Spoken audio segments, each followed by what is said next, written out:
Le débat sur la réforme des retraites a donc enfin débuté dans l'hémicycle du Sénat.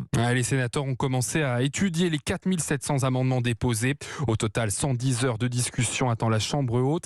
Les débats devraient sans doute être beaucoup moins agités que lors du passage du texte à l'Assemblée nationale. Alexandre Chaubovo, vous êtes en direct du Sénat.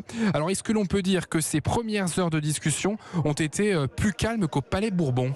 Oui, pas d'invective ni de chahut. Les applaudissements et les apostrophes sont beaucoup plus mesurés qu'au Palais Bourbon. Et très rapidement, après l'ouverture de la séance tout à l'heure, le ministre du Budget, Gabriel Attal, en a profité pour flatter son auditoire et adresser un tacle aux députés, aux élus de la NUPES notamment.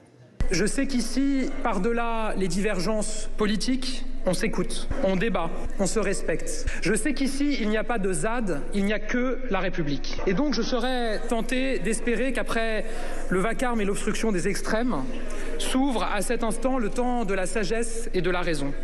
Alors la gauche est néanmoins bel et bien présente et se fait entendre. La présidente du groupe communiste, Éliana Assassi, a d'ailleurs ouvert la séance avec un rappel au règlement. Globalement, la gauche reproche au gouvernement le recours à l'article 47.1 qui limite dans le temps les débats. Patrick Kanner, le président du groupe socialiste au Sénat. Vous faites cela pour deux raisons simples. Vous n'avez pas de majorité maîtrisée au Parlement pour faire cette réforme. Premièrement.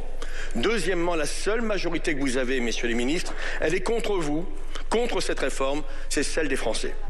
La gauche qui a déposé tout à l'heure une nouvelle motion référendaire cette fois. Elle permet, si elle est adoptée, de soumettre la réforme à référendum. Elle a très peu de chances d'être adoptée, mais elle sera tout de même étudiée demain matin à la reprise de la séance à 9h30. Merci Alexandre Chauveau du service politique d'Europe 1.